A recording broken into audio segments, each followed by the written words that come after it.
You gave up a TV job to start a podcast in your basement. If that doesn't scream midlife crisis, I don't know what does. It was Championship Sunday here in Indianapolis. What's the mindset then coming in as a defending champion? I want to win. No, I want to win. The young lady over my shoulder, Caitlin Clark. Not the best looking guy. And I don't think anyone's going to sit here and say, Matt Randazzo was really good looking. What has this last month, 2 months, 3 months been like for you? It's an important fan base for the Fighting Illini, is it not? It is. He turned 69 years young last week. He looked good, Coach. Oh, try it. Thank you.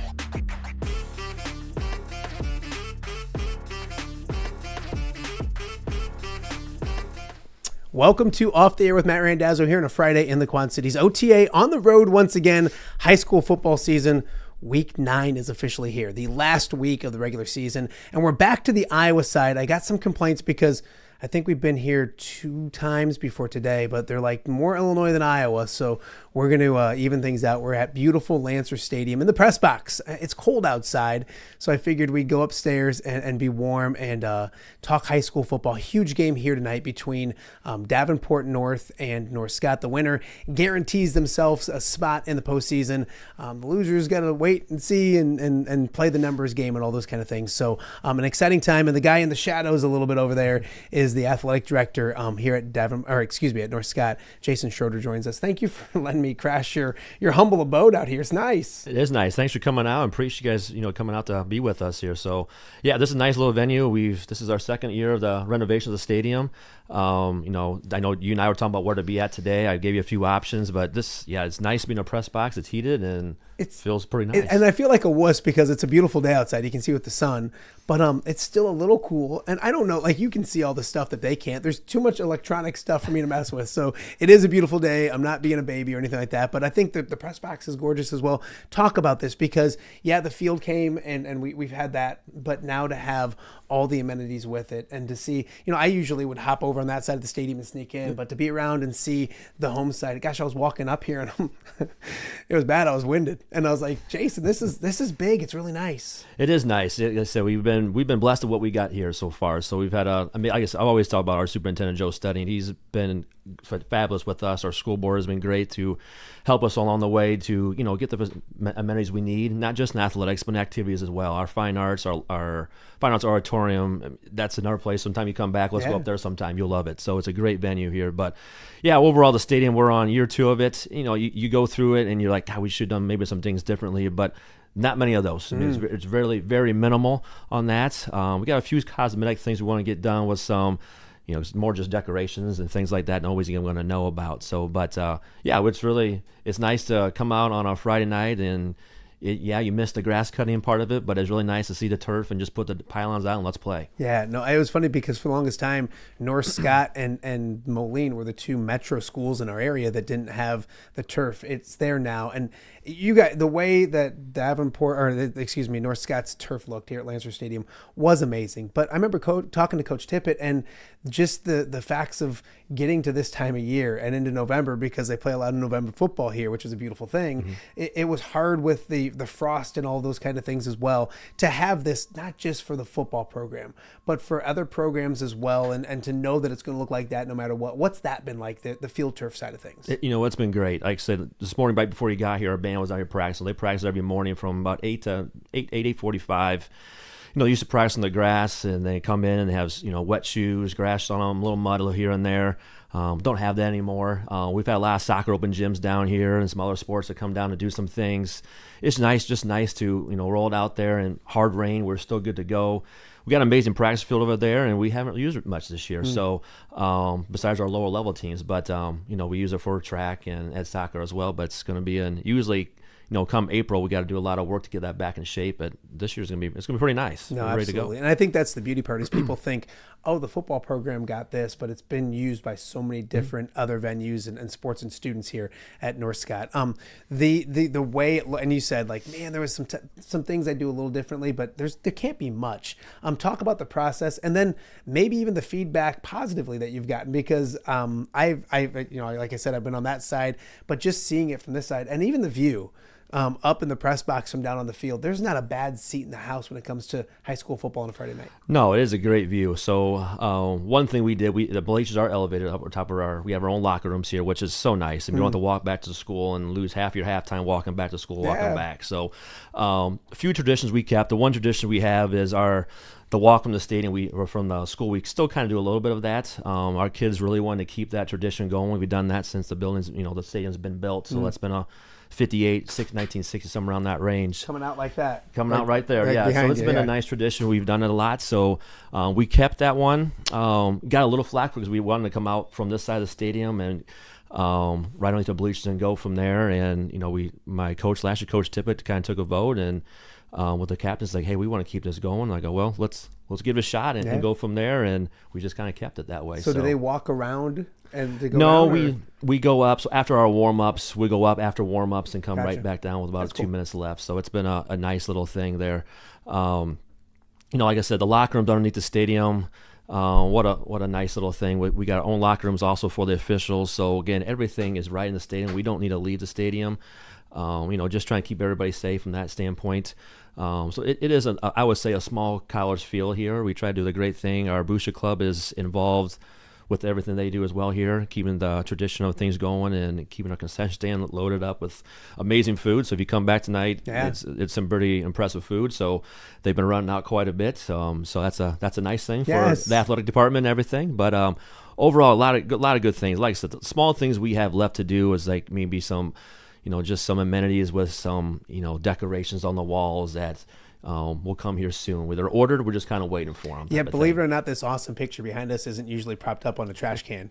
It's usually on the wall, but it wasn't up yet, so I stole it and used it at a little backdrop, and it makes it perfect because people can look at that and not look at us because nobody wants to look at us. Coach, Jason, when you look at this, a new coach here this year, Tony Stewart taking over the head job. A guy who's been around here forever. And I'm not the only person. It was a home run hire when it comes to making sense and continuing tradition.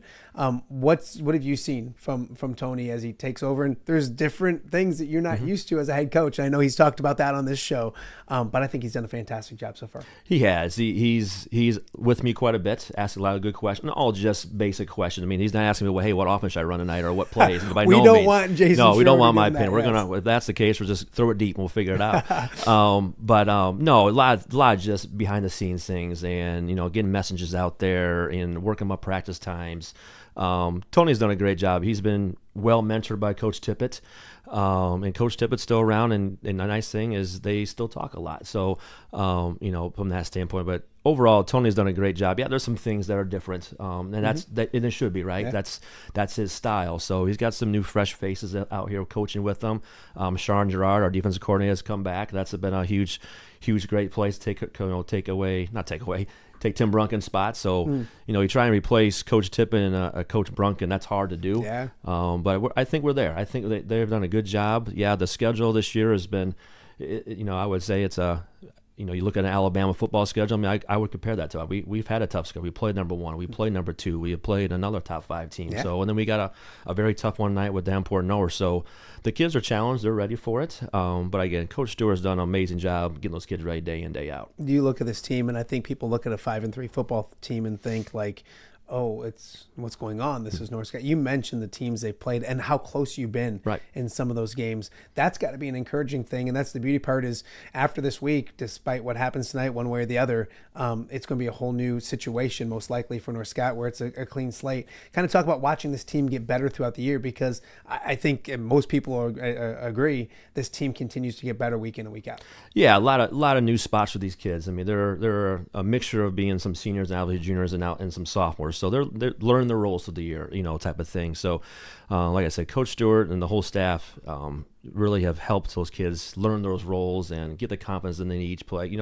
Giving them plays out there that they feel confident all the time. And they've done some trick plays that we haven't seen Coach Tippett did before, and they've worked. It's been fun to watch. So, like I said, Coach Stewart bringing his own brand in and doing things like that. Yeah, a lot of things are similar, but a lot of great things he's doing, and I'm really proud of him so far. Is Coach Tippett driving you crazy in the building? No, not yet. No, he's not any more than normal. Not more normal. No, he's funny thing is, I don't say fun, dude. Really good, proud of him, but he's going back to get his admin license. So I'm kind of like, are you sure you want to do that? So, and I mean that a positive way. Yeah. So, but he's been with me learning some admin things, doing a lot of stuff in the educational part with our principal. Yeah. He's learned the ins and outs of the admin side. So, and he's doing some officiating too. He is officiating. Yeah, he's done a lot of our lower levels for us this year. I got to ask him just because, I wonder if he feels bad now looking back and yelling at referee every now and then. He hasn't said anything to me about it. He said it is different, and he said it's a little different. What he's he always, like when he's here, he takes the visitor side. We'll be on our home side. So he says different, learning things as he goes. But he's been with Don Umland's crew a lot, so he's enjoyed it. Don, I'm sure he's doing a great job. Yes. And actually, Don Umland's going to join us later in the show.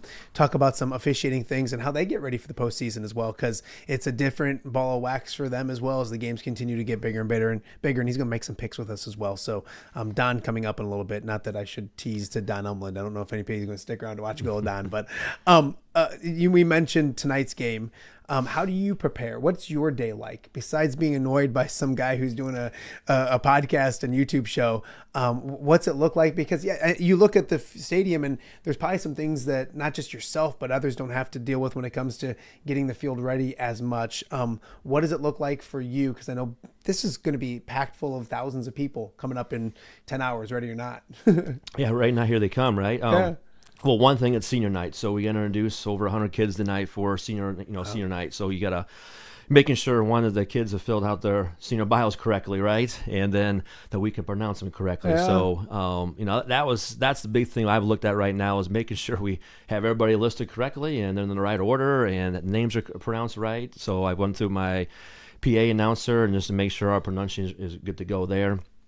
Making sure our ticket takers are ready to roll, our police officers are ready to go, admin's ready to roll tonight, type of thing. So, trying to take care of the behind the scenes things. I mean, it varies space of the week. Obviously, homecoming's different than this week, type of thing. So, like I said, not have to worry not admin, but our grounds come out to cut the grass. That saves us probably almost the whole day. That's so crazy, yeah. They took pride, and they still do take a lot of pride in it, but they're not trying to mark prior to the game and things like that. So that definitely saves a few hours there, and then hopefully 3:00 we're here, teams show up, officials are here, everybody's ready to roll, and we just kick the ball off and let's go. Talk about the experience out here with the community, because I think people think high school football and they're like, okay, there's a game, let's go watch the game played. There's so much you just mentioned behind the scenes, and you mentioned band, you mentioned the cheerleaders. This community, I think it's a small sample size of the ones that do it correctly. I don't say correctly, a lot of them do it correctly, but like at a high level, this is one of those. And it takes the community support to make it so special each and every Friday night, doesn't it? It does. I mean, like I said, we have an amazing community. And one thing that's different with us compared to lots is, one school town, right? So that makes a huge difference. And we're out every Friday right now at 1:00. So that's the fans, I think, like that. Is that every Friday? Every Friday. Did you guys start early one day or something? No, same schedule. A lot of times it's PD day, so they teachers in the afternoon have their time to get ready for next week. And I want to go back. Where was that in our day? No kidding. Although right. at Ambrose, we probably took some Fridays off. We weren't supposed to take as well. So. I don't know if I went to school on Fridays at Ambrose. Exactly. I would say, but yeah, I mean, it's just a small town feel the whole entire time. I mean, like I said, tonight being senior night, I mean, our home side holds 4,000. I hope that's enough seats. I mean, so. And a lot of our fans, believe it or not, we got a nice hillside in the northeast corner that's North Scott fans a lot. So they bring their chairs out. The kids are over there playing a little bit. So it'll be a packed house tonight. It's a unique feel. I mean, it's like I said, a small town feel. Rain or shine, they're here, which is great. We just come out and try to produce the best we possibly can in the field. I'm going to talk more, hopefully, with Tony Stewart about the X's and O's of this game. But you look at Davenport North; they're having a really good season, 6-2. Adam Height was on our show on Monday. If North fans want to go back and check that out, go do that as well.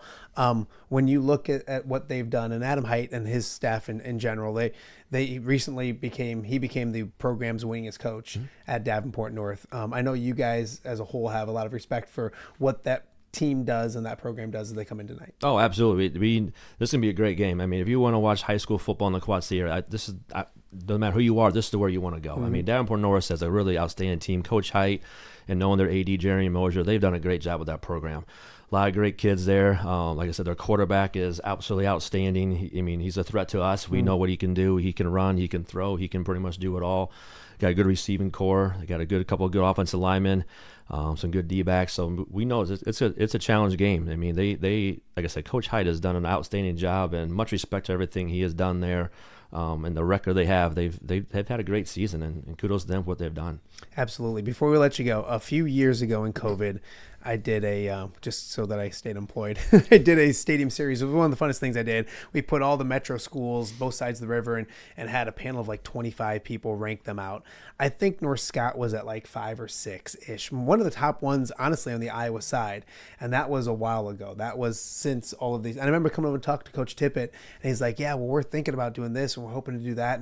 And the plans were kind of in works. I don't want to re-rank them now, obviously, but when you put everything together, stadium, traditions, all those kind of things, it's probably, in my opinion, a top 3 experience. What does it mean for North Scott to give that to their kids each and every Friday night, knowing that they, and we talked, not all kids, not just football players, but band and all those, and students as well. The student section, they're still throwing the powder up in the air. Yep, oh do. My gosh. Yep. It's a great experience. What does it mean to have everything come together the way it has under your amazing leadership? I don't know about that. like I said, kudos before, like our superintendent, our school board, they've done a lot of the work. I mean, I just been lucky to be a part of it, on all honesty, and being a graduate here and seeing where it was before, and where we're at right now. It's quite outstanding. Like I said, it's not me. I'm going to tell you that. It's our coaching staff. It's a Coach Tippett. It's our grounds with Andy Hammond, what they have done from day one to to where we're at now. We got a great, amazing stadium. It is fun to come out here to it. I mean, nice if I can make my office out here daily. Be I great. would. It's the internet's great. It is good out here. Great, so you can do everything you want out here. Yeah. But like you talk about the power with the kids, that is a tradition they've done for a while now. I make sure when the power's going up, I'm way on the far side so that it doesn't blow on me. But and our fans, the first couple of times they asked me about doing, I'm like, let me think about it. Yeah. 'Cause I worry about our fans. That they're going to be upset with it, and I think they're used to it now, so they don't say much about it. But the kids have fun with it, and again, just like I said, the closeness we have out here is a lot of fun. It is a good time. So, like I said, be 4,000 people out here on our home side for sure, hopefully, and then we got the visitor side as well. So it should be a great crowd tonight. Looking forward to it, and kind of going from there. Before I let you go, when I come out here, and I'll talk to coaches, and they always say our administration supports us so much and all that kind of stuff. I want to flip that with you because it's the best programs in our area in the States are because they have really good coaches. Kind of talk about that with you because yes, you have to make correct hires and all those kind of things, but it is a lot with these coaches are with these young people so many hours each week, and you're blessed with not just football. I'm talking across the board when it comes to the programs at North Scott. These coaches make a big difference for you guys, administration, also for these kids as well, don't they?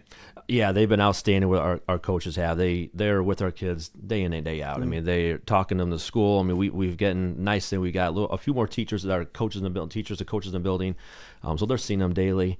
The ones that are outside the building, they do their best they can to make appearances and wishing them wishing the other programs good luck as they go on. They'll be here tonight to see them, cheer them on. Like I said, the coaches we have, they just do a great job with the kids. And I always talk to them about, we all want to win a state title, right? That's what we all want to see. But that's not what I base on what these guys are doing and ladies are doing. They just, the relationships they're building and getting them ready for life lessons after high school is our overall goal at the time. So the relationships they have is quite outstanding. Well, you guys are doing a fantastic job. Excited and happy to be here. Thanks for putting up with me. Absolutely. We got a lot more to get to on today's show. Coming up after the break, the boys from View from the West, actually just Mitch today. Greg big timed us, but we're going to break down the Illinois side of the river, kind of talk about that for a little bit. And then when we come back later on, we'll have Head Coach Tony Stewart and then Don Umland joining us to do some picks as well. A lot more to get to. We'll talk about the other games on the Iowa side of the river. One down the street at Assumption, between Assumption and Mount Vernon. The same kind of situation. Winner definitely gets in the postseason. So a lot to get to. You're watching Off the Air live from North Scott High School on a Friday right here in the Quad Cities. We'll be right back. All right, be honest. Are you craving Hungry Hobo again? That fresh sliced meat piled high on those amazing sandwiches, hot off the grill chicken and steak with all those delicious toppings, the biggest and best selection of baked potatoes, or simply some waffle fries dipped in cheese. Well, now that Quad City favorite is even easier to get.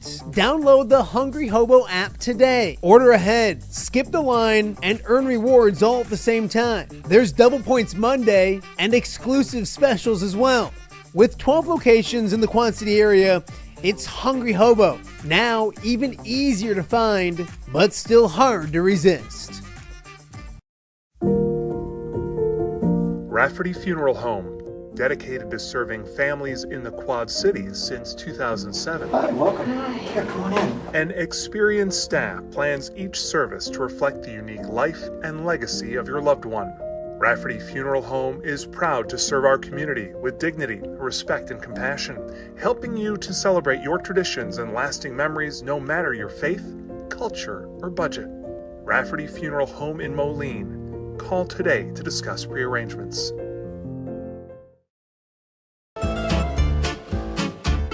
When it comes to quality, convenient pizza, Godfather's Pizza in Silvis has you covered. Featuring a beautiful dine-in area, delivery, and a carry-out window. Godfather's Pizza is that pizza you grew up with, not a convenience store. You see, at Godfather's Pizza, the dough is made fresh daily. That mozzarella cheese is shredded fresh and never frozen. And those toppings are abundantly piled high each and every time. Locally owned and operated since 2010, Godfather's is a huge supporter of local athletes right here in the Quad Cities. So come on by and check them out at 1211 Avenue of the Cities in Silvis. Order online at godfathers.com and reunite with that same delicious pizza you grew up with. Welcome back to Off the Air with Matt Randazzo here on a Friday in the Quad Cities. Week 9 of the high school football season is officially here. It's that time of the show, time of the week where we talk to our buddies from the View from the West. So I'm really excited once again to be joined by Mitch. I mean, Mitch is here. I expected Mitch wearing the nice hat like I am and everything. Right. No, Greg, what is he mad at me? You know, he's always up to something, and I don't know if that's a cover for just not wanting to be on with you on a Friday, but either way, I'm here for you and ready to talk football with you. Oh, God. I've said all season long, I'm going to buy the shirt once they print it. I'm a Mitch guy. Have always been, will always be. It is week 9 of the season. Before we get rolling, I think you got one as well, but speaking of shirts. Yeah, Coach Adolphson sent the back-to-back champions Monmouth Roseville shirt. I love it. I think it's fantastic. So I wanted to say thank you for that, and kind of makes me feel a little better I didn't get this before I picked him last week, so maybe it's just like I'm sorry gift for them picking them, but love what they're doing in Monmouth Roseville, and they lost last week, but I think everything's gonna be fine. I think just a bad situation for them. We'll get to the track in a second, but I want to thank Coach Jeremy Adolphson for sending us a little swag. We like swag, don't we, Mitch?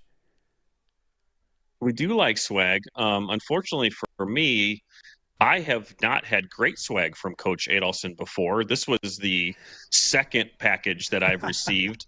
The first was a, 20-foot banner that used to hang in their gym, a Morrison Mustangs banner, and I was not home when it arrived, and my wife opened it like, what in the world is this? So yeah, that was fun to explain. So this package with the conference back-to-back champions t-shirt, much better received this time around. Where is that banner? And be honest, is it burned? I don't have it. It got sent back to Morrison pretty quick. It's in my sister's shop. It hangs out in the shop now. There you go. That works. But it's still in the family. Yeah. I think that's the important thing. It's still in the family. Right. So it's back in Morrison. It's still in good hands. Yeah. Before we talk about week 9, and there's a lot to get to, and it's been weird because I've wanted to address it more on the show, but it's that time of year where you shouldn't be talking about the future when the present is playoff football and week 9 and crazy stuff. But I figured we'd do this real fast. Roxana High School put out the proposed regions for what the new look of IHSA football in the state of Illinois would look like. Last week, of course, they kind of put out the proposal.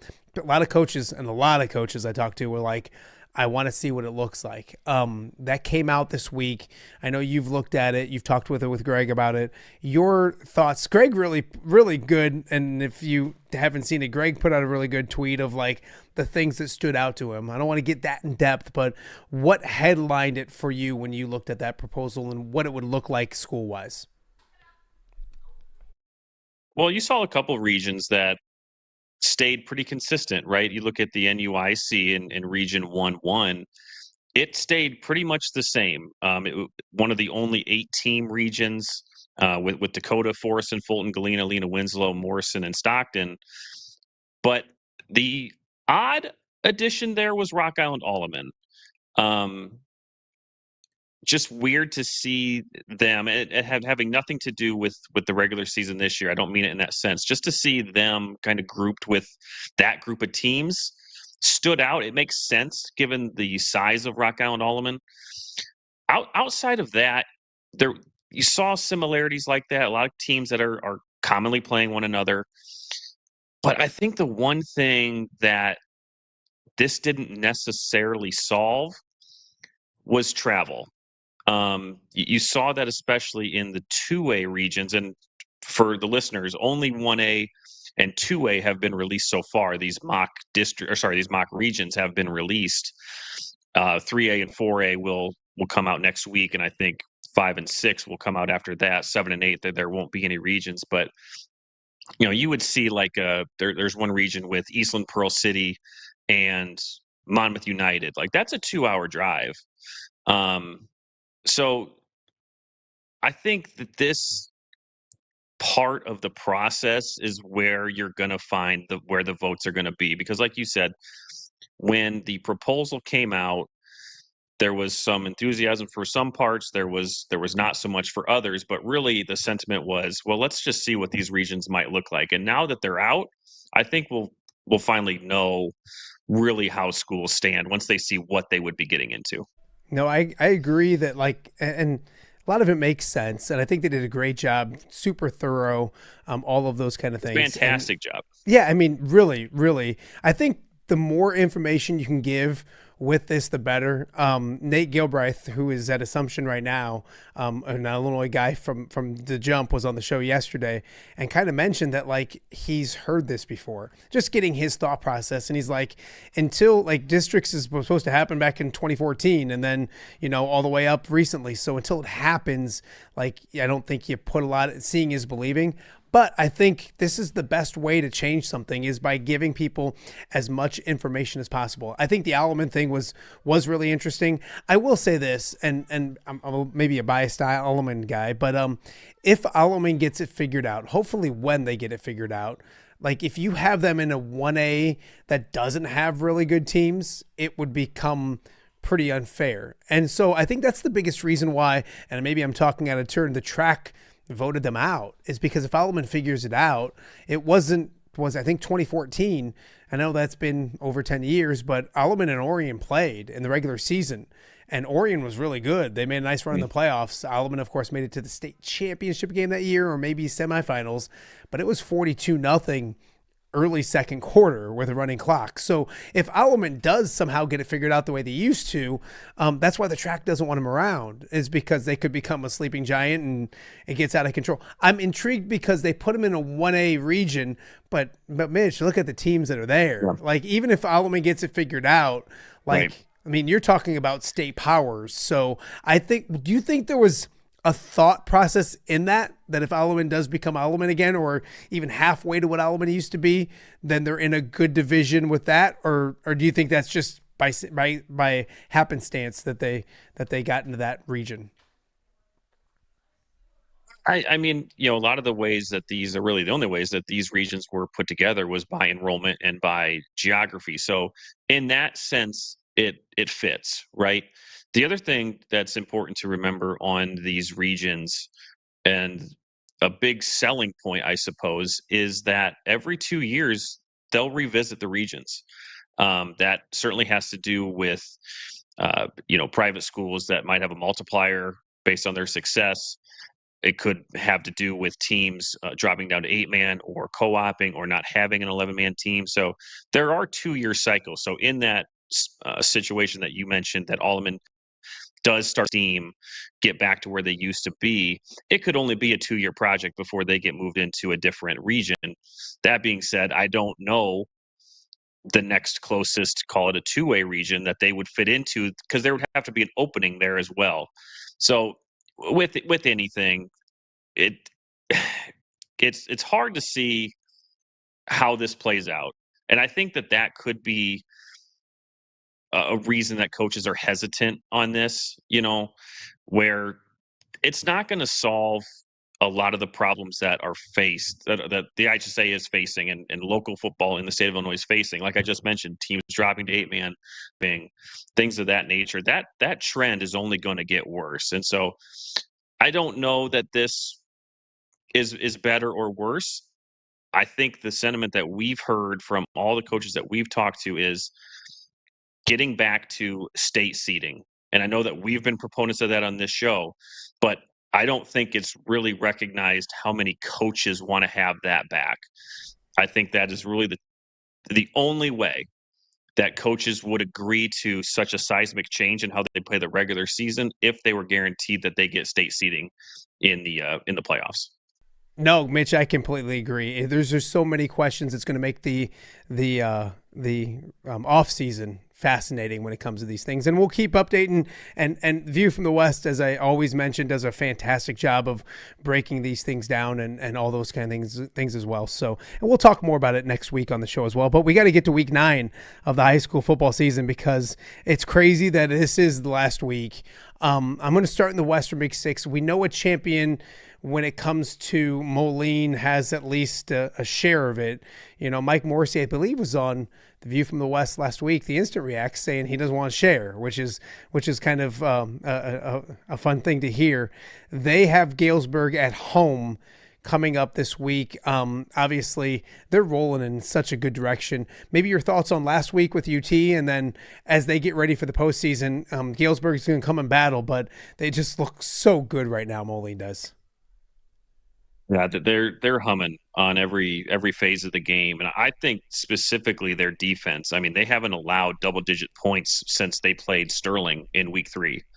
They've won 7 in a row.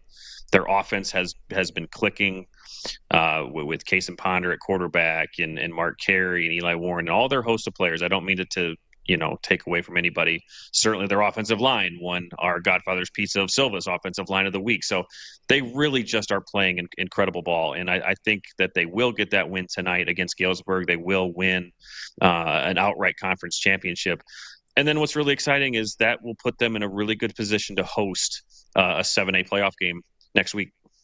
It is an intriguing postseason for them. On the other side of that matchup last week, United Township doesn't play tonight. Alleman sitting it out for the 3rd straight week, forfeiting the varsity game. They'll do a JV game, have a senior night, all those kind of things. I know UT wanted to play to get that 5th game, and I understand that as well. But with that being said, I think I think all the schools, all 3 schools that have gone through it, have been very generous in what's going on and understanding, I guess is probably the best term. But UT's got some injuries.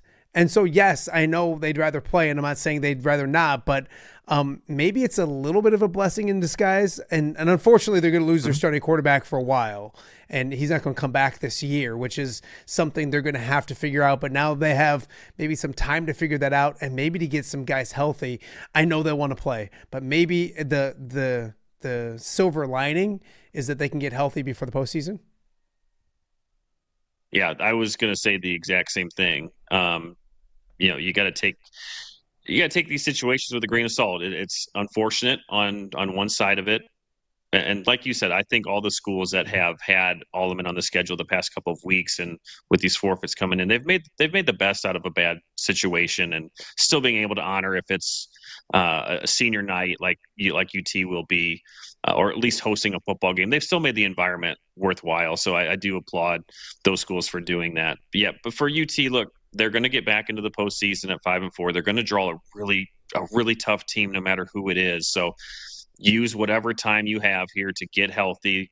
As you mentioned, Jonathan Drake being out, that they're going to have to figure that out if they want a shot at winning a postseason game. But regardless, this is the first time since 2001 that UT is back in playoffs. So I think that should be celebrated no matter what. And kudos to that program. Their losses were close. They were in it, but they met their goal of getting into the playoffs, and that shouldn't be discounted. No, absolutely. A lot to celebrate for sure. And they can start getting ready for that first postseason game in quite some time at United Township. Best game of the night in the Western Big Six has to be down in Quincy. Geneseo's going down there looking for their 7th victory of the season. I thought Geneseo would be a good football team this year. Mitch, if you would have told me they go 7-2, now mind you, they have a tough task on the road at Quincy, but it's a winnable game. It should be a really good game.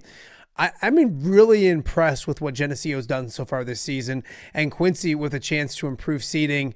An important game down in Quincy, but hats off to Matt Furlong and Geneseo to get to 6 victories already, looking for number 7.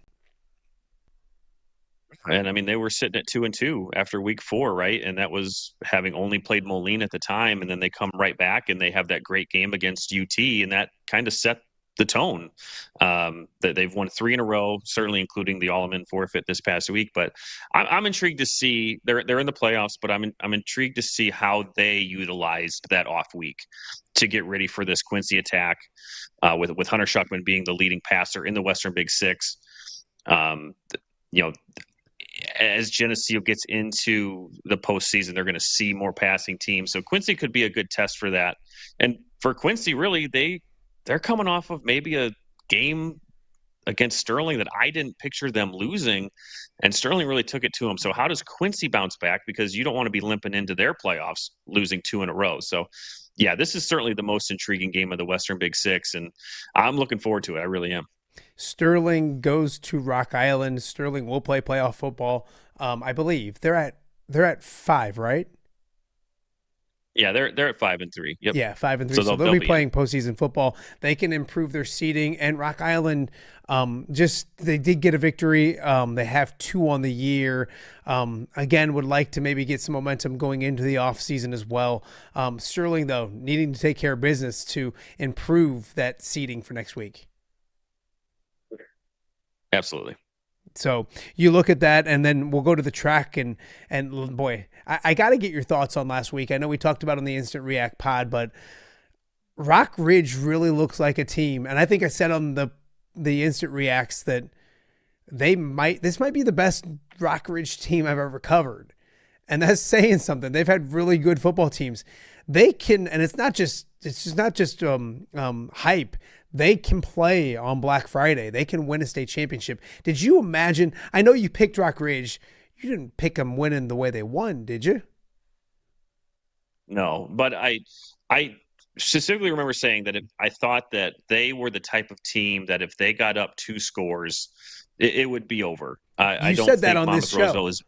You said that on this show last week. There you go. Yeah. Get the receipt. Get the receipts. Monmouth Roseville, not.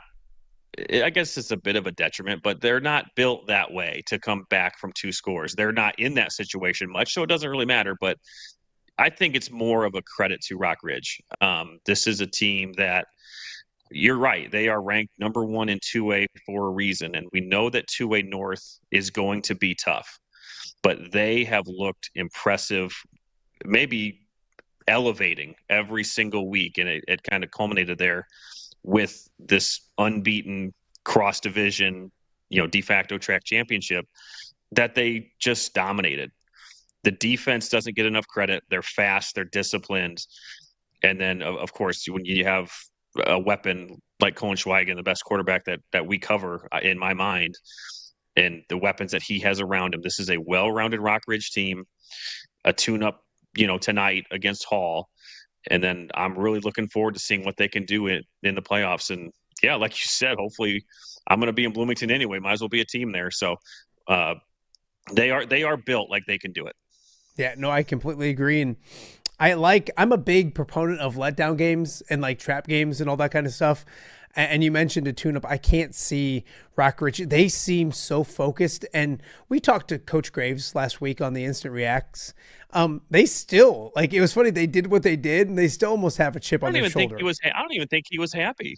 I don't even think he was satisfied with that. And that's what you want. I mean, it went from, yeah, we're still unbeaten and we won this great game to, well, let's look at what we did wrong.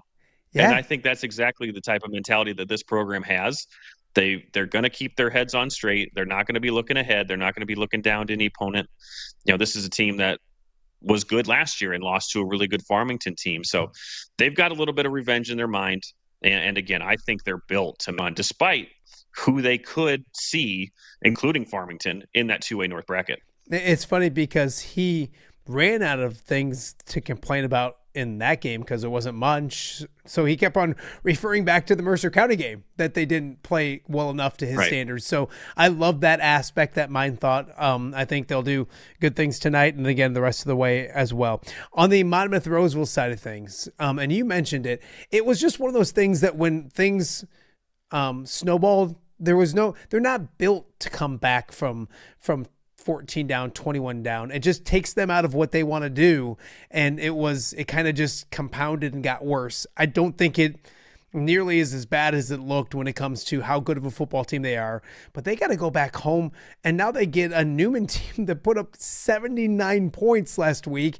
I was looking at my Twitter at Kinnick Stadium and I saw 43-8. I was like, oh, Newman did well. They got a big victory. And I saw at the end of the first quarter. And I was like, unbelievable. We talked to Coach LeMay this week on the show on Monday. It was an impressive thing. They need a victory as well. When you look at whether they're 1A or 2A, which it almost looks like it's 2A now, 8-1 is a huge difference between that and 7-2. This becomes not just a really good football game, but an important game for both teams as they look at where they'll go next week as well, doesn't it?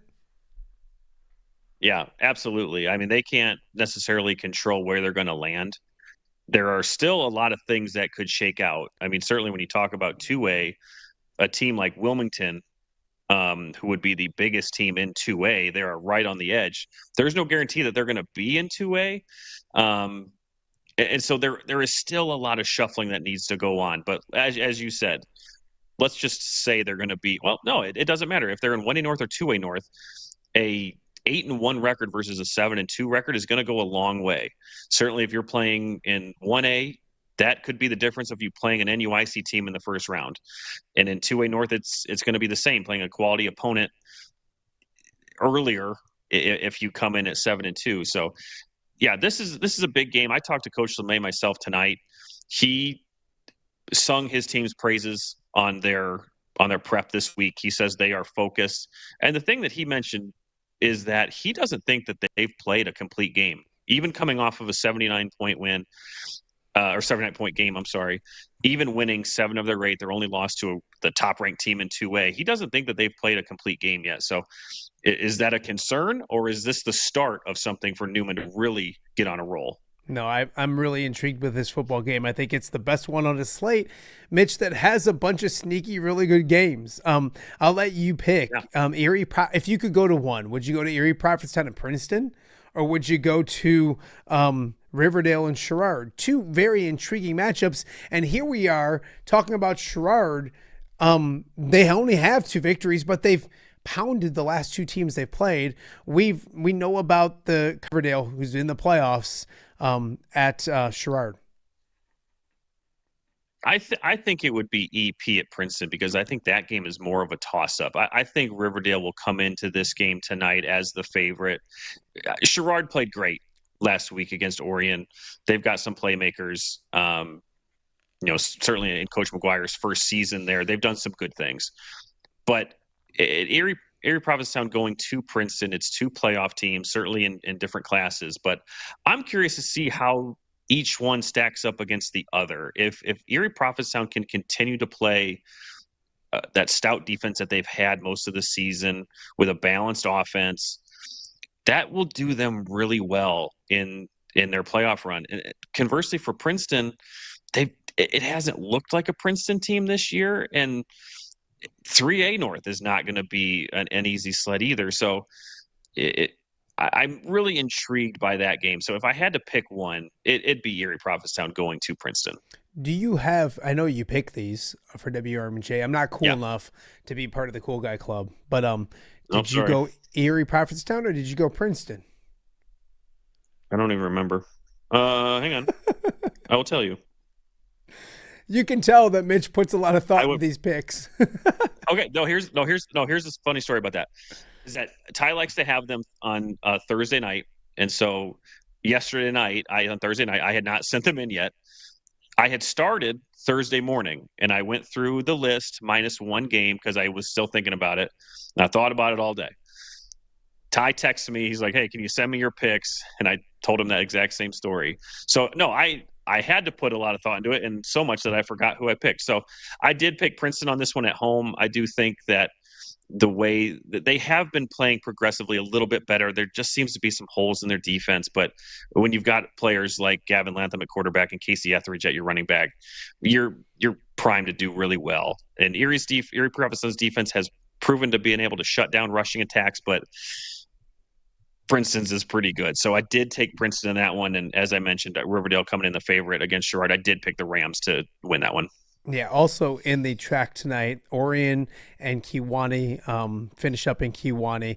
Neither team will make the postseason. It'll be the last game for Cale Filler and Owen Voorhees, who rewrote the record books at Orion. So a special night for them, and we'll see if Kewanee can get that first victory of the season. Mercer County slowly playing better a little bit. I mean, you looked last week, and then the last 2 weeks, they played a little bit better against Rock Ridge, and then they played they were winning in the third quarter against Princeton, so they got a chance to go on the road. They taken our good friend Ty Taylor all the way to Mendota for that game. So that's the way the track looks tonight as well. LLC, give me one from the small bracket or the small conference and the big conference that kind of stands out to you tonight. On the small side, it's Rushville Industry going to Havana. Havana has 4 wins. That's a must-win game for them. And we've got something similar on the large side with Illini West sitting at 4 wins, going to Elmwood Brimfield for a game. So, 2 must-win situations there. I do think Illini West will win, and they'll get in. Last year they started 0-3 and won 6 straight. This year they were 2-4, I think, and they could potentially win 3 in a row to get in. So Illini West continues to kind of figure it out midseason and get into the postseason. I believe that will happen. Rushville Industry has been proven to be a really, really tough group.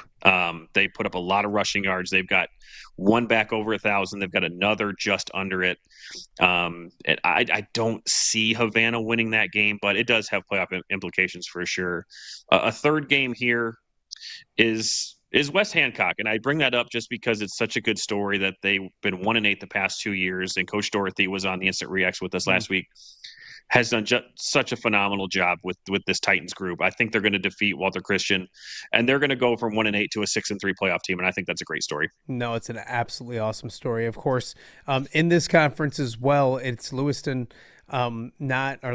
not playing this week, forfeiting. So Macomb heads to the postseason at 8-1, and everybody know that one loss for Macomb was against Farmington, I believe, in a really good football game that they led with 2 minutes to go or 3 minutes to go in the game. So an exciting time for the Bombers as they get ready for the postseason. And can I give you a fun point on Farmington? Yes. This was in my playoff prep that I discovered this. The Farmers have never lost an LLC large game, and they have lost 1 regular season division game in the last 10 years. Are you kidding? Yep. Wow. I knew they were really good, but 7-0 this year, 7-0 last year, 7-0 in 2023. Now they lost to Anawan Wethersfield in 2023, but that's a cross division game. Yeah. They lost in 2022. They were 7-1, and then go down the line 8-0, and then this was when they were in the Prairieland Blue. Sure.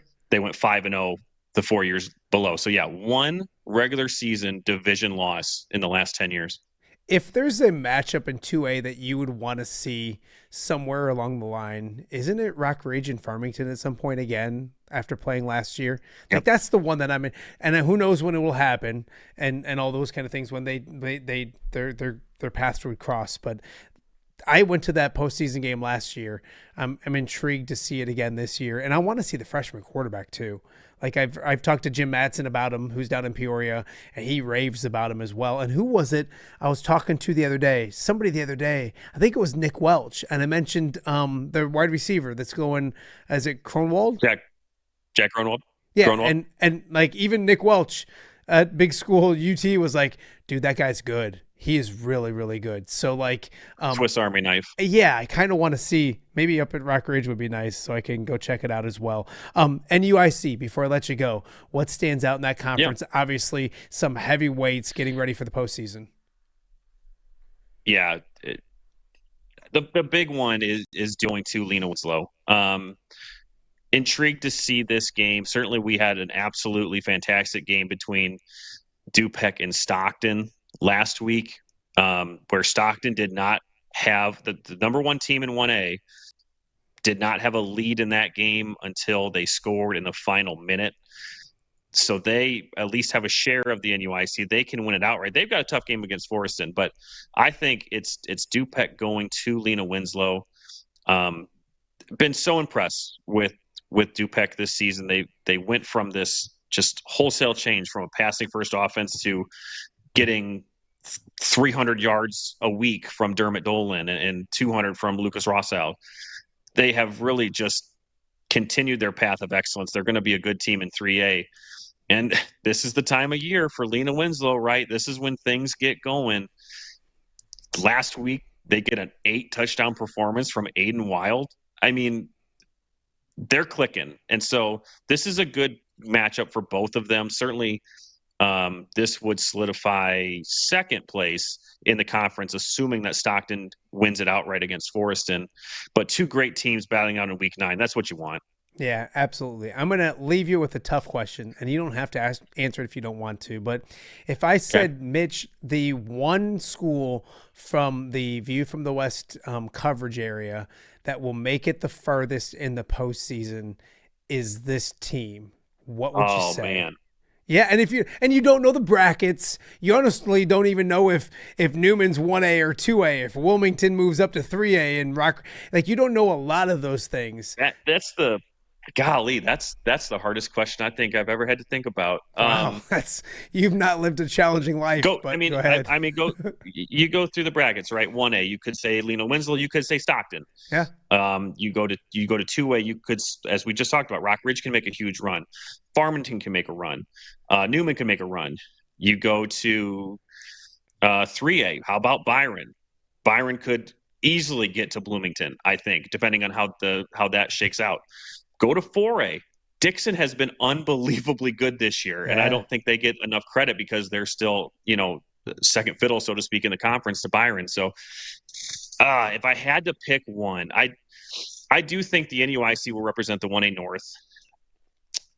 And so I will just stick to who won the regular season game. So I'm going to say Stockton, I think, can really make the run. They have been so impressive.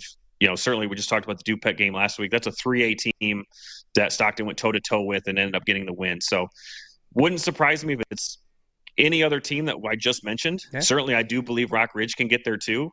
I mean, let's fill up Friday with area teams. That'd be great. Yeah.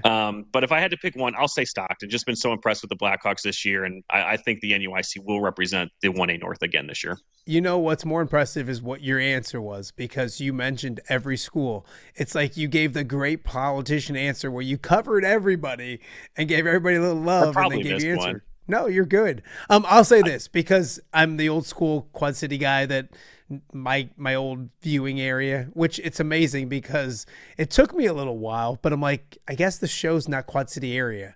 It can be seen anywhere. Yeah. So like the more people who want to check it out, the better. So I'm on board with all these schools, but I want to see for so long. And Mitch, you remember it. We would live that Friday after Thanksgiving. I went back to 2014. I think Ty brought it up the other day. Stockton played in 1A. Mercer County won a state championship in 2A. And then 4A was Alleman versus, I'm sure, Rochelle, because that's what they always were. And, that's a great day of football. And, I mean, you could go one year, it was Newman and Geneseo both playing on the Friday in DeKalb. We're used to that. So I want to see Rock Ridge because it's been a minute since a Quad City area school has made it to the state semifinals. So I'd love to see Rock Ridge there playing for a state championship the day after Thanksgiving. I'm bummed because I want to go to Rock. So if Rock Ridge played for a state championship, and this is way putting cart ahead of a horse, what time is the second game? Would 1. be like 1? 10, 1, 4, and 7. Yeah. So that Black Friday, I have the Hawkeye Tailgate show from Big Grove Brewery in Iowa City from 9 to 10 because the Iowa game's on Oh. 11. So, and I've already They started charge you a thinking. flight or something, No, maybe? I've already started thinking. Oh, but it's Champaign though, isn't it? No, it's Bloomington. Yeah. Bloomington. Yeah, sorry, Bloomington. So if I left at 10:15, it's what, 2 hours from the Quad Cities to Bloomington, another hour to Iowa City. So 3 hours is what I'm looking at. Yeah, you can do it. Yeah. I mean, if it was Rock Ridge, I know some kids that would probably want to hop in the car with me and go check it out. So that's getting way ahead of anything we're talking about today, but it's still fun to look You know at. what? If you're there and you're running late, we'll be there. We'll have everything ready for you. We'll have I would say we would be up in the press box, but no, if we have a team, we'll be down on the sideline shooting it. But we'll have a spot for you, no doubt about it. When's the last time you had camera in hand? Oh God. Probably a Steamwheeler game in 2006. Oh wow! So do you think you'd be able to like brush off the camera and do If it? it was a running team, yeah. If it was a running team, sure. But as soon as they put the ball in the air, I would be just scrambling. I would not be able to keep the ball in the center of the lens. No way. You would have loved it. And this is getting off topic again, but Greg had his son Casey with him at the game at Rock Ridge, and he was shooting too. And it's like, it was cool to see father and son on the sideline. I tried to get a picture, and then Casey, as I was getting ready to take it, went running down the field. And I'm like, what's he doing? He's like, well, he's got to get that end. So always working, always thinking. Yeah, did the quarter just flip and he had to get the ball coming at him? Yeah, I think that's what was getting close to it. Of course, you know how you're doing it. See, I felt bad. That's a pro move. You would love this because I said I went over to the game to hang with Greg, and he was going to be a little later. And I'm like, I'll shoot on my phone if I can. And then when he got there, he's like, don't you have like 3 cameras at home? I was like, huh.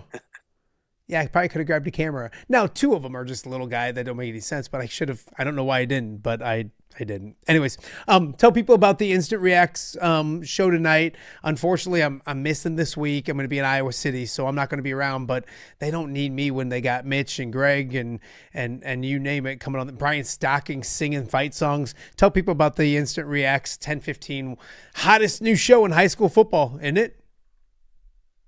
Yeah, I think so. We've loved this season. All the new quirks that we put into the show, certainly going live, our biggest one, and usually our cast of characters, not only on camera but in the chat and our live viewers. So it's been such a ride this season. But yeah, tonight 10:15, our last regular season Instant Reacts. Certainly we'll be going over the results. We'll officially be crowning conference champions, so it'll be a fun night.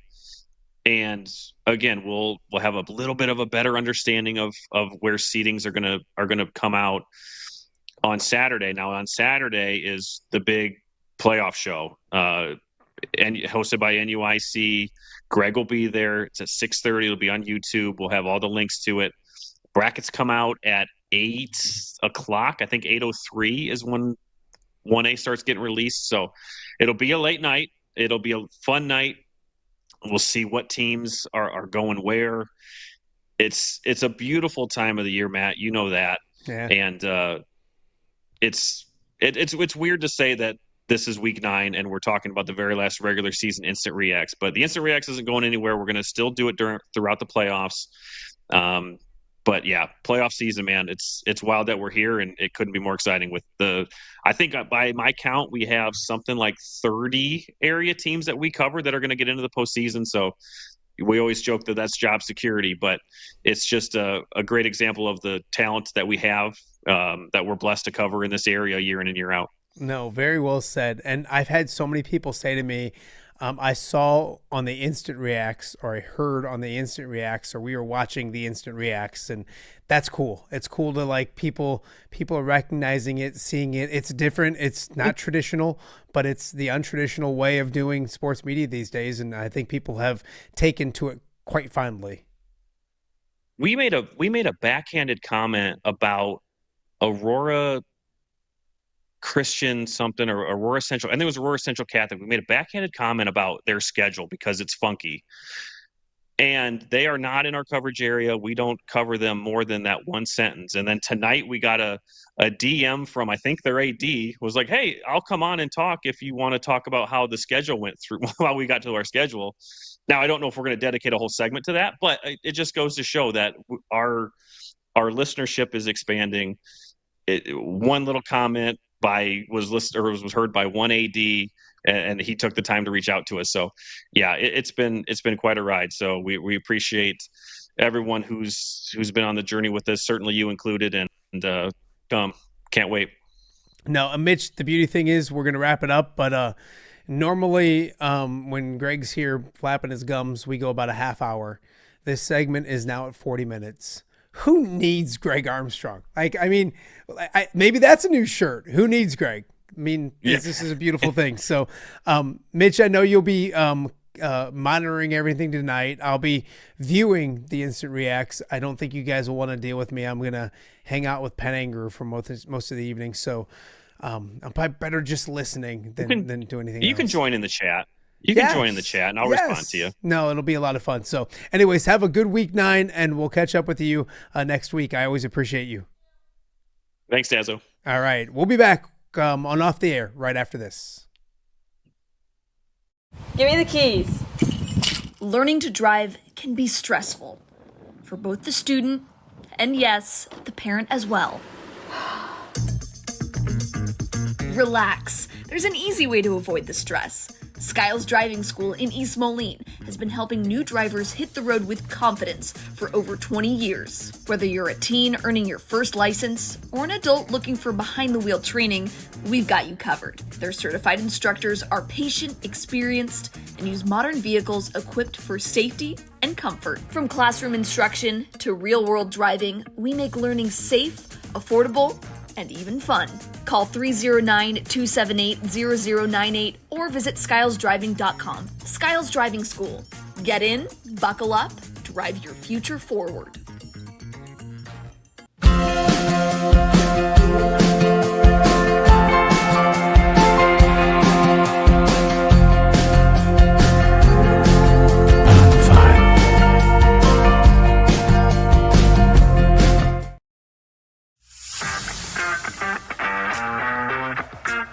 Are you looking to take your next party, tailgate, or golf outing to the next level?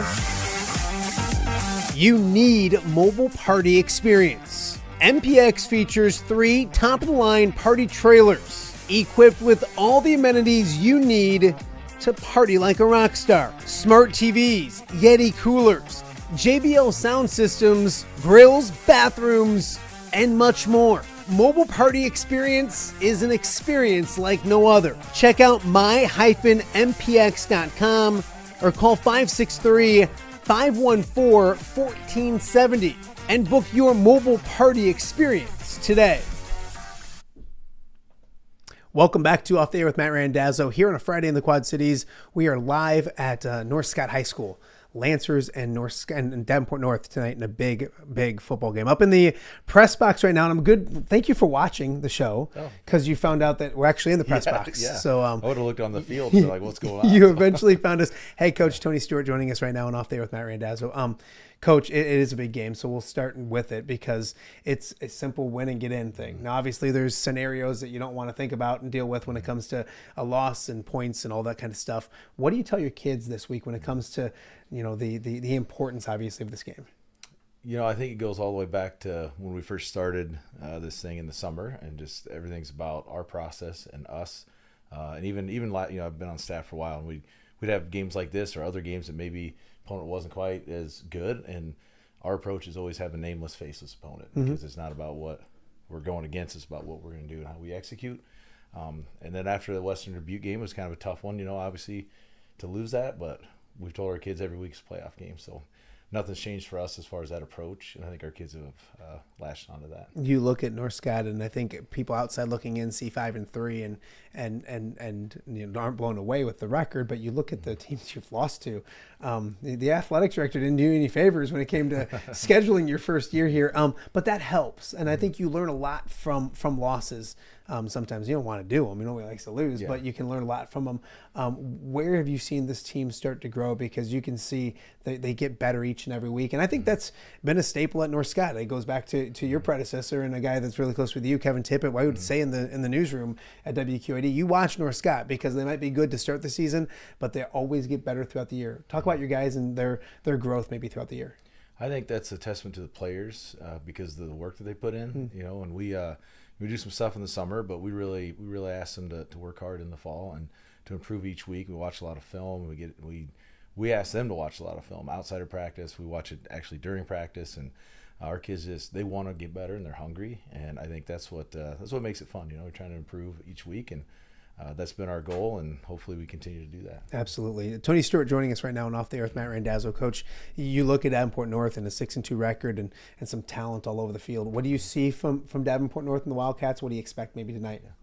Well, they're well coached. You know, I think that's a testament to Adam and that crew over there. They're very well coached. The kids play hard, and you're right, they're very talented. So we got a big challenge, but our kids are excited for it. Playing big games, you mentioned like that. We've had a number of games we have good opponents, and I think that just prepares you. And those are fun games. You know, we're excited about it because these are the ones they're enjoyable to coach and to play in. To be in these games, I know these young people haven't been in all the time, but how important is it to have the maybe experience that you guys have had in the past? And the games that you've had when it comes to a big game, and just program-wise. I mean, I think whether they've been on the field or waiting for their turn, North Scott and big games kind of go hand in hand. That help a little bit tonight? Absolutely. You know, our kids have been there. One of our assistant coaches, our quarterbacks coach, Coach Greenwood, last night just talked about that. He said, hey, you guys you've been in these situations, whether it's football. Number one, a lot of our guys have been in these football standpoint, but our quarterbacks, starting point guard in our basketball team, he's been in that situation. We got guys that have played baseball and they pitch in certain tough situations. I could go on and on, but we encourage our kids to do multiple things. So we got guys that have been in state wrestling tournament, things like that they've been able to compete at a high level in pressure situations. So for them, this is fun. Yeah, no, absolutely. I want to talk to you about this, not just stadium, but community and atmosphere. I haven't been out to it since this has all been done and everything, or even been up to this. I know it doesn't affect how you guys play football, but when you look at this on a Friday night, it just has to fire up not just yourself, but the kids as well. Yeah, our defense coordinator is a former player for us. Actually, I didn't coach him, but a couple years before I got here. But he talked about that last night. He said, this is a special place, and it's the people, and you can go anywhere, right? The people are what make the place special. The community, the people that get behind you. We've got our senior night for everything tonight. Like so many of our athletics. We got a lot of people that do a lot of things. And I know a lot of schools do, but our community really gets behind it. And just walking down that tunnel with the full crowd, the band playing, our hype video playing, I still get chills. And I didn't even get to play here, but the coordinator talked about that. He goes, I get chills because it's so special from when he played. So it's pretty cool. The field itself, and I know that the field turf's not new this year, but I think it just affects everybody. And this place and the stadium in general, it doesn't just, it's the football players that obviously take advantage of it, but it's the band in the morning. It's the other athletics. Kind of talk about that because it's about... And I say it, and people look at players and coaches so much, but it starts from the top at high school. It starts from that administration, giving back and putting into programs. And I feel like they've done a really good job here at North Scott. Yeah, absolutely. And you look, I could go years before we got our Lancaster Athletic Building, which is our weight room, and we got some gyms over there. We got that done. Joe Setting, our superintendent, has been very supportive of all programs here. We just built a Regional Innovation Center, which is a huge get that helps a lot of people in Quad Cities. And we just have support from the top down just to give our high school kids a great experience and give them an opportunity to look back and have those memories and to build skills that will take them the rest of their careers and the rest of their lives. I want to head back to the field for a second because this team is playing pretty good football. What do you like out there that's working for you guys offensively, defensively? Don't give away too much. Adam Height's probably sitting there writing notes and everything, but your guys are improving week in and week out. What guys and what have you seen improving with your football team? Yeah, I think all of our kids have continued to take steps forward. We're pretty young in certain areas this year, and experience matters and experience helps. And each week they just taking big steps. And Miller, our quarterback's becoming a better leader. That's part of just taking the reins and getting used to it. Our line's playing well. They're gelling. They're working together. And we have some smart kids and smart players and pretty athletic kids at times too. And I love their grit and their toughness. We challenged them last week. We had a good opponent, or when we played Clinton, a good game, but I didn't feel like we had a mentality that we needed to. And last week we did, and we came out and we did what I thought we should have done a little bit more often. But that's because of their approach. And they took the challenge and they did it. So tell me about these kids off the field, because I know that you get to know them so well and you spend a lot of time with them. We talked with Jason Schroeder, the athletic director, about how much time these coaches put into these kids. You got to like them. You got to get along. Obviously, it's a good group. Kind of talk to me about them off the field. A goofy group, a fun group, that kind of stuff. Man, they're all over, right? They got high school kids. So there's been challenges, that's just like any other program, but I love our kids. The things that we get to do off the field and team building. I've learned some stuff about our kids that I would have never known, that makes you just love and care about them a little bit more. And that's why we gel on the field too, because we're vulnerable with each other. We kind of let each other know some of the hardships in our lives and some of the things that we may struggle with. And then, I could go on this, but I remember some of our teammates looking at each other in tears earlier this year about some of the things we talked about. Just like, I'm playing for you this year because of what you've had to go through. Oh, that's awesome. And it's just cool. That's how you build a team, and that's how you build, because you can talk about being a family, you can talk about caring about each other, but unless you get to know somebody on a deeper level, you can't really care about them as much as you could. Yeah. So it's been fun to do this year. This is like your third time. I mean, you're one of the most regular on the show. I think it's your third time on. Yeah. So I may have asked you this. I don't think I have. Is there a superstition when it comes to North Sky football? Do you guys, are you superstitious? Is there anything you have to do game day or meal wise, or you're standing on your head before the game and chanting or anything crazy? I used to be, but then find out that you grew up. Grow up, right? Because I used to be even here, but you find out either you lose the game or something doesn't go right, and then remember Turk Wendell? Oh, yes. Right? So then all of a sudden, if you let it go too far, you're brushing your teeth in between innings, right? So you got to be careful. So I just kind of said, thing that I do is, I'm a Christian man. I try to stay in my faith, and I try to pregame. I pray about just staying in the moment and not making it bigger than it is, playing for him and playing for our kids to be a great example to them. And when I do that, because it's very easy to get selfish, right? Worried about what I want, and when I can ground myself that way, then I understand that it's not just about me, and I can kind of have a little bit of peace, and then it makes everything a little bit easier. That's well said. It's funny. I'll ask that question, and they'll be like, "No, I'm not superstitious.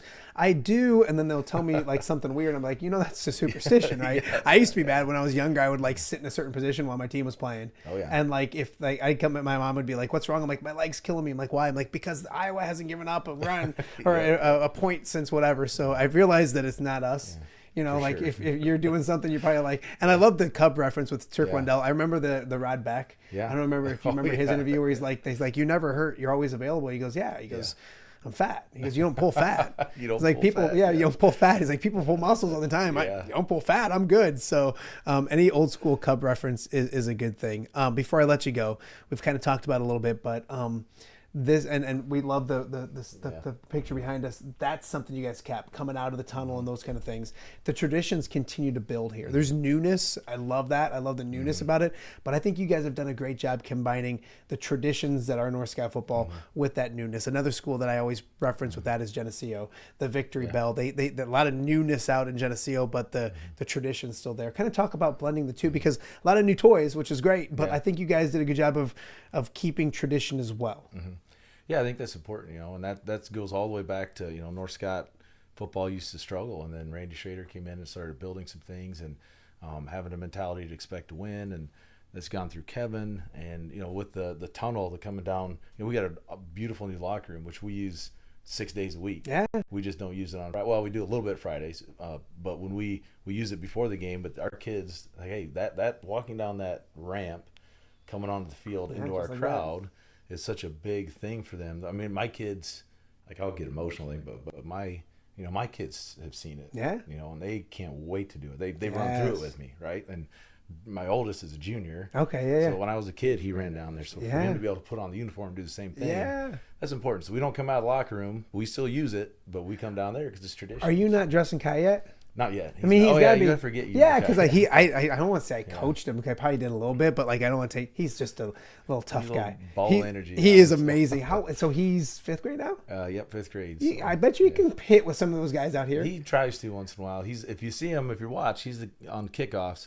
he's in his sprinter stance, and as soon as he can, he's out to get the kick off the tee and comes Is he right sprinting? back. Because he was like He does the best he can. I was going to say, he moves pretty well. He's got his mom's speed. Better that's than me, awesome. So. I remember coming out here for a preview after and getting to know, and such a good kid. And here he is, like bringing out waters, and this is like 6:30 in the morning, and I'm like, "What are you doing?" He's like, "I love it." Yeah. So, and that's the cool thing. I talk about when I got out of doing what I'm doing, like I would spend.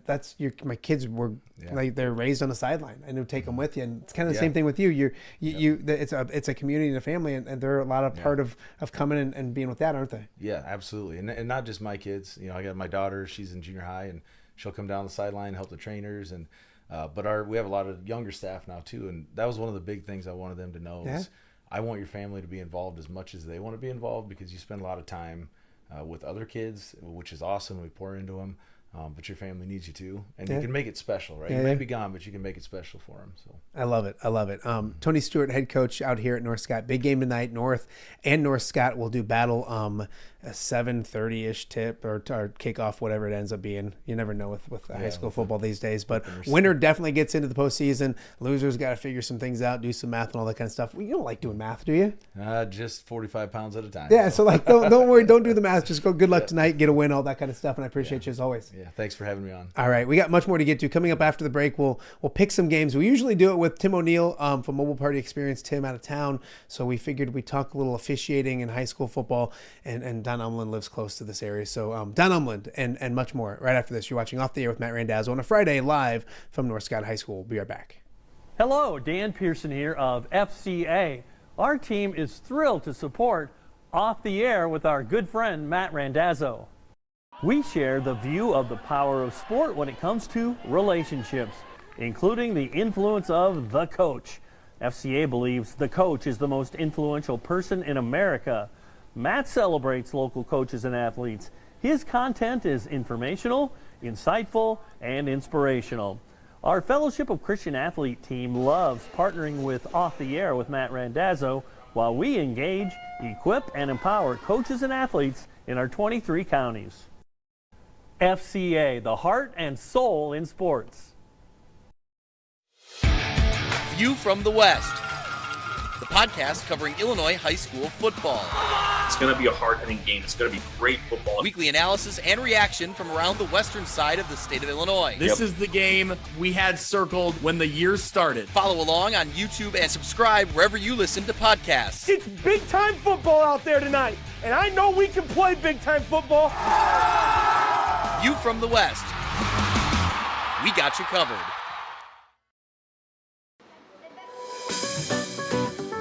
Are you looking for the Quad City's best chips and salsa? There's only one dude to turn to. Right on. Snoop. Hand-cut chips, fried fresh with that crunch you've come to love.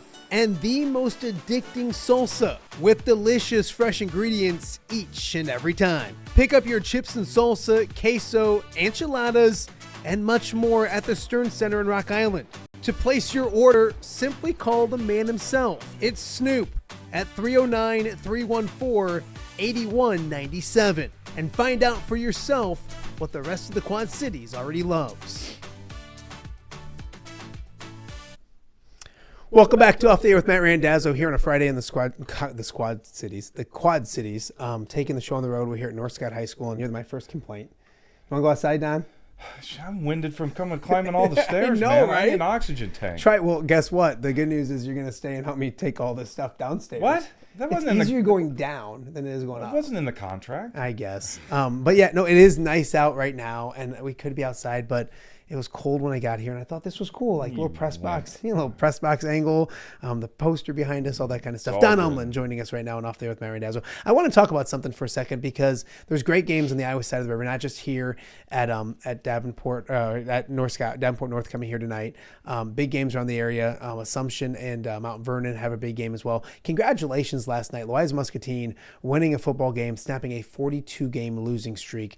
I thought that was really cool, really awesome. Of course, Don an official around the area as well. It sounds like, and Brian Stacking let me know that they called the game with about 15 seconds to go, something like that, 11 seconds, something like that.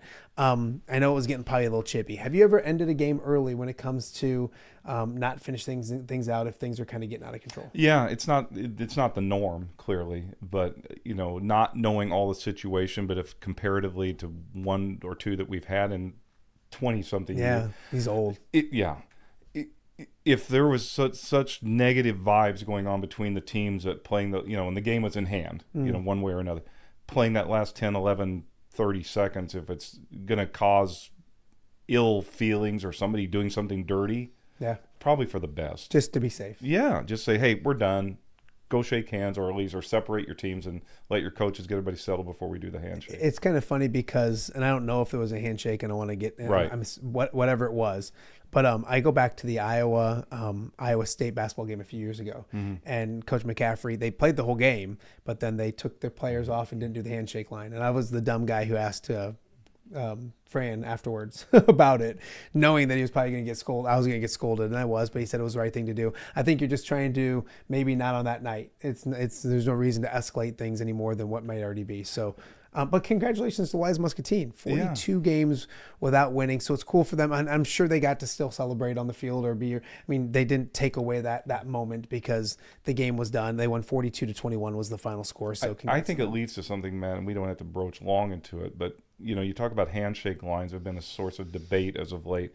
I still, in my heart of hearts, believe that a handshake is a sign of respect of a hard-played game, and it's something we should maintain. But I do think, like Fran alluded, in that moment, sometimes it's just better to just part ways. But I think showing that you can be respectful despite how heated the game is shows value and teaches kids moments of what's appropriate. And it's face-to-face. And I think it's one of those things too, and I agree with you where I'm a handshake line guy, and I know there's a lot of people that think that's dumb and stupid and all that kind of stuff, but you don't have to do it. It's not like it's like, hey, this is the handshake line, and if you don't do it, if you don't feel, situations are different. Like if you're shaking hands 95% of the time and 5% of the time you know better and that might not be in the best to do that, then don't do it. So I would kind of agree with that. Well, you think about traditions. We don't necessarily pregame handshake in baseball or football, but basketball, what do the starting five typically do? They go and meet at midcourt and it's a quick fist bump. Yeah. So you talk about traditions. Well, I mean, you would say with high school football, don't you meet at midfield and do the coin toss? Right. We have the captains meeting, shake each other's hands. So kind of similar. Not it is because even we shake before we do the flip, and then afterwards we say, hey, let's knock it out, and they shake hands again and go. And in high school baseball, do they bring a player to the plate, or is it just usually the coaches? Managers, okay. Coaches. I'm so used to the travel baseball ball when you have to point out 8 kids to come with you, and they jump up and down, and mom and dad are really happy because their kids getting to do it. So, but it is about different in high school, traditions and respect. I think is still an important component that we can maintain. Talk to me about officiating when it comes to the postseason, because we focus on week 9, and I don't want to say it's different between week 9, week 8, week 7, and the postseason, but as the games go on. The games get bigger, and it's more important to be at the top of your guys' game when it comes to officiating as well. How do you prepare for the postseason? And these games as well are very important as well. We have, I'm not going to divulge where we're at, but we have an important game tonight. But you think about as you progress, and they're all important, but I mean, you take into account the situation you're in. Things get a little more magnified the closer you get to the playoffs. You have necessarily a little more leniency because of emotion in the moment? Perhaps, but there still has to be a line that needs to be drawn at the point like, hey, enough is enough. But yeah, you're aware of it, and you want to be at your best as an official because the teams want to be at their best either for this game or going into the postseason. I don't want to get into it too much, but I have in recent days and weeks kind of defended officials, and I can't believe I am, because you make terrible calls in every sport you do. And I get that's what happens, and I'm not trying to defend hey, they're always right and those kind of things. But I don't love it when people take to social media or bigger platforms and call officials out with that kind of stuff at the high school level. College, pro, anything like that, I'm fine with it, and do what you want. I can't stop anybody from doing anything. But with that being said, it is still a profession where there's the numbers are still lower. Yeah. You can use more of them, and I've never met a referee or an official that's trying to do bad. No. So kind of talk about that as well, because it is one of those things, and you're still trying to grow numbers and do those kind of things. Yeah, I mean, we've talked about this on every time the topics come up. First of all, it's an avocation that we do the 90%, unless somebody's completely retired, they're doing it on the side.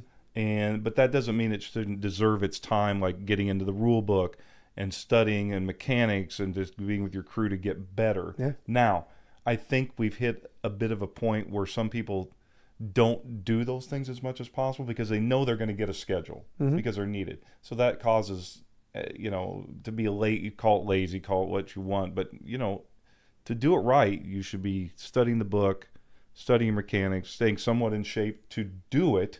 Yeah. And to not be apathetic. How's that working for you? You all right? I'm fine. Thanks. Prime. He's in his prime. Yeah. But all those things are relevant if you want to be, to meet the needs of the game. It's a good point, because you think you're to the point where, if you're in a field where the jobs are limited, you're going to put your best foot forward in order to get that job and do everything you possibly can. When you know that you're going to, they want you probably more than you want them, if that makes any sense.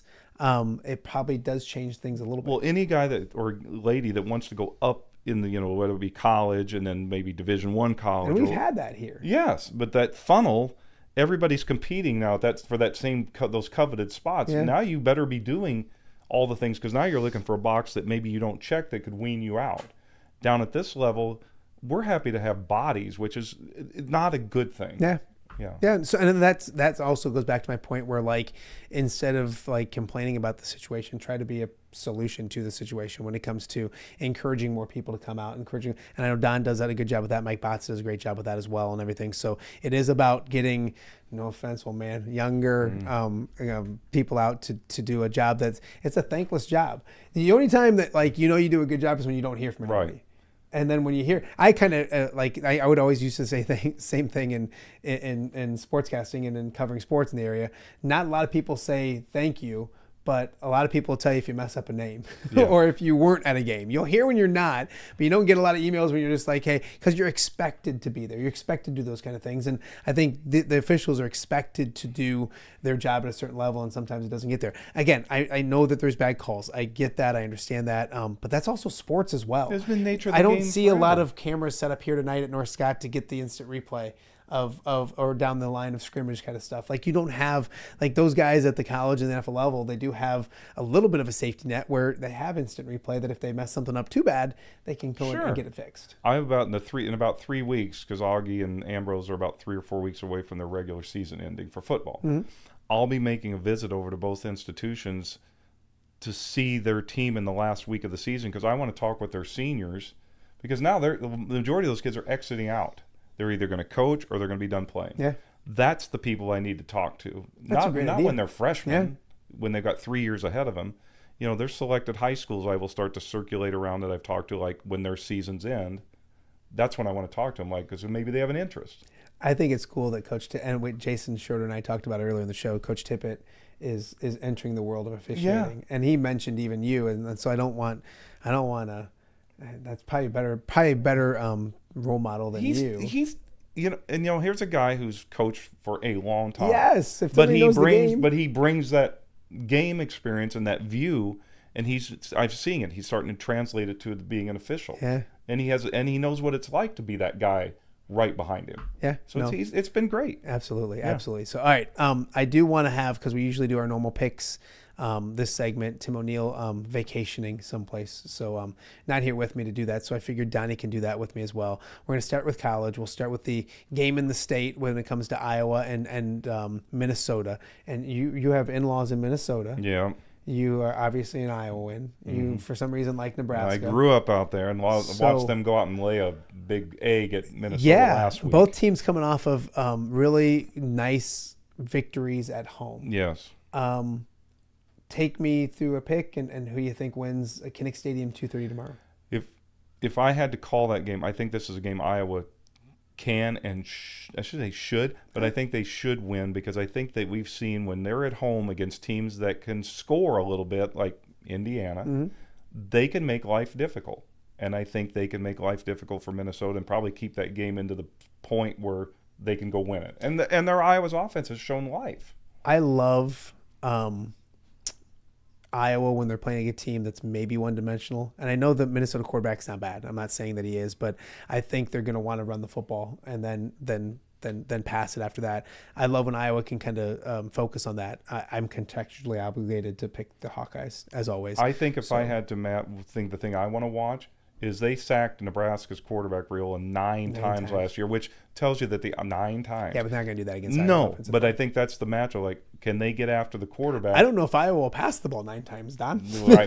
They may not have to. Yeah, I mean, it might be one of those things as well. But that does tell me that they can get after it a little bit on defense. Friendly reminder, the Hawkeye Tailgate Show starts tomorrow at 12:30. If you're around Kinnick Stadium, stop by Cross Family Plaza. That's where we do the show live. If not, we're on all across the Hawkeye Football Radio Network, so go check that out as well. Josie Jewell, the honorary captain, he'll be an interview with him.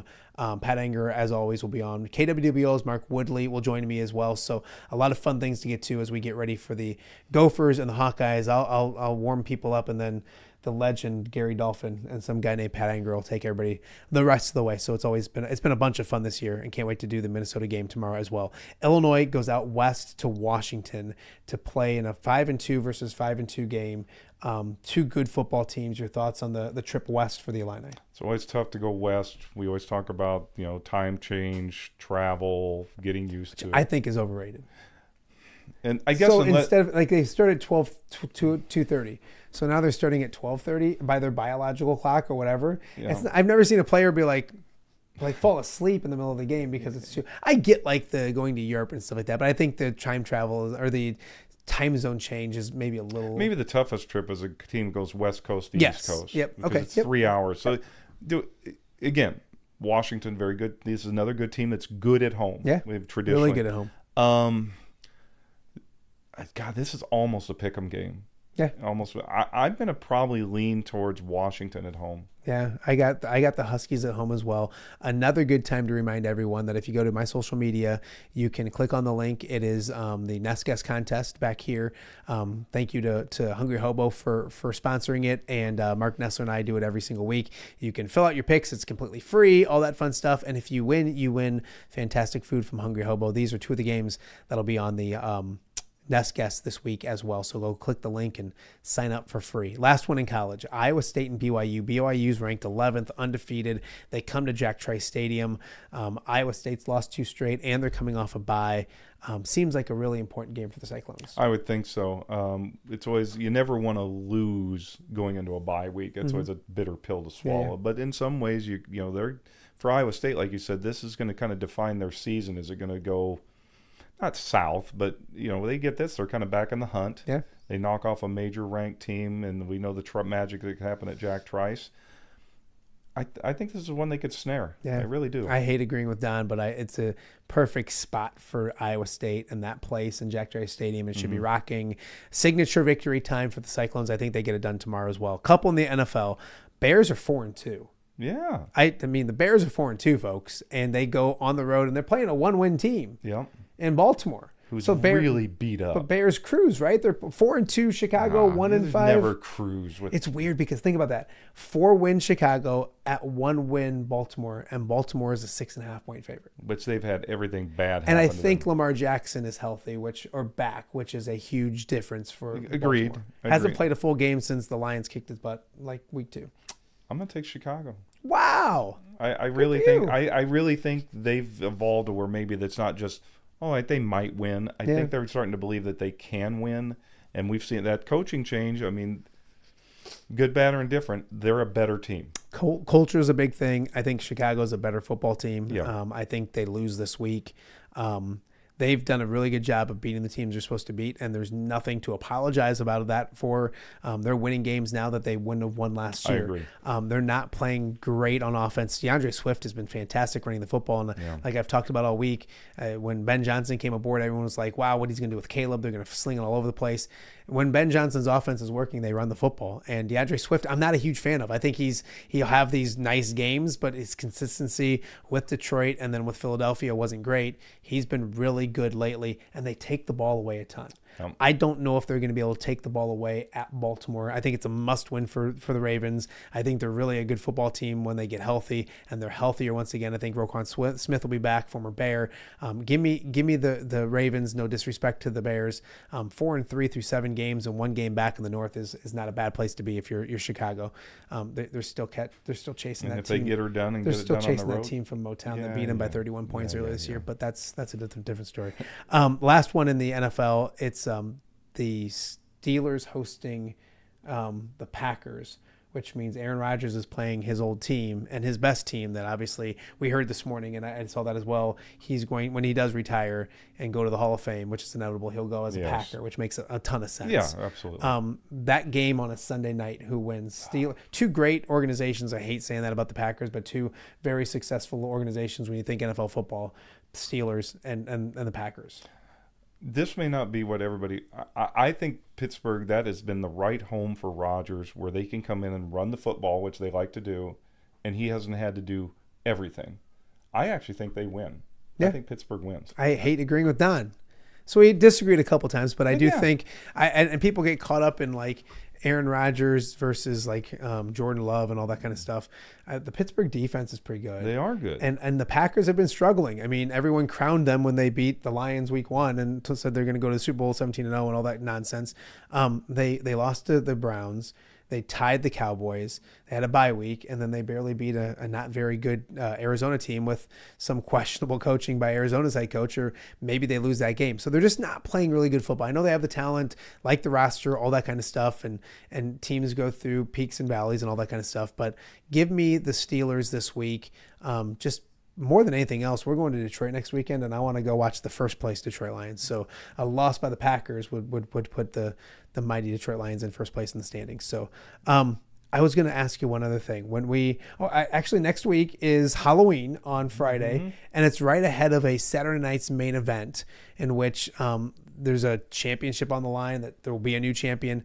What about coming back next week and enjoying a holiday show with me? I think we should dress up and do it. I don't know if I'm going to dress up. Well, you already have half the. This is my Corey Cuffler costume. I see that. I go by it every year. It works out great. It's He been- goes as Matt Randazzo. I go as Corey Cuffler. Piece of cake. It makes a lot of sense. I've never been a dressing up guy. Do you guys do like the Halloween parties and dress up and all that kind of stuff? No, I just think it's weird, and I shouldn't say that. I get it, and I like Halloween, all that kind of stuff. And we've probably been to parties where we've had to wear costumes before. In fact, I think it was a while ago, but I borrowed one of your referee shirts. Yes, you did. And I was a referee, but I also got like the blind. See, Yeah, so here I am defending unbelievable. officials, and I dressed up as a blind referee one year for Did you read Braille? for Halloween. And I mean, you're awful at your job, and you make a lot of mistakes. I just think people should be nicer to you on social media afterwards. That's all I'm saying. I was thinking about one other thing with football. Augie's 5-1. Yeah. But they've got to go play number 1 ranked North Central this week. And I mean, that team's going to win the national title unless something just shocking occurs. But you know what? 5-2 after that game, they've got a legitimate chance the remaining way to win their next 3 games and have a pretty darn good 8-2 season if things go right. Yeah. Wesleyan, somebody else, and then they finished with Wash U. That just tells you how good, North Central is. Yeah. I mean, but they're going to take their best shot like everybody else does. But I mean, they're having a pretty nice little hidden 5-1 season right now. Yeah, I know that there was. I love, and it doesn't happen at the Division I level anymore. But I love the patience that they had with Coach Bell at Augustana, because he's gotten to the point now where you expect 6, 7, 8 victories minimum each year, Well, and then kind of go from there. He's done a really good job. I didn't know this, Matt, but they had an award ceremony at Augie, and they gave me my 30-year award for being there. Don't you have to be there to get the award? I'm I'm surprised you actually were at work. I was that there. day. All right, but okay. Coach Bell was there. It's 10 years. Really? Yeah, that makes sense. 10 years. So you're talking about giving him a chance to get where that, and we'll see. But 10 years. I love it. It's a good run. I love it. He's a really good dude, really good football coach. So good way to end it. Good way to end the show. Good way to end the week as well. Don't forget, tomorrow we will, after the Iowa-Minnesota game, I'll head back to the Quad Cities, and then Tom Kakert will be joining us, and we'll do a little post-pod as well. So thank you guys for watching. I'm going to cough again. Give me a second. You want me to close it out? Yeah, I almost said, Donnie, take it away. With that being said, we'll have that coming up next week, a brand new week of shows. If you missed anything this week, go check it out. We've had a great week, fun week of shows here in the Quad Cities. Go check those out over the weekend. Do a little viewing.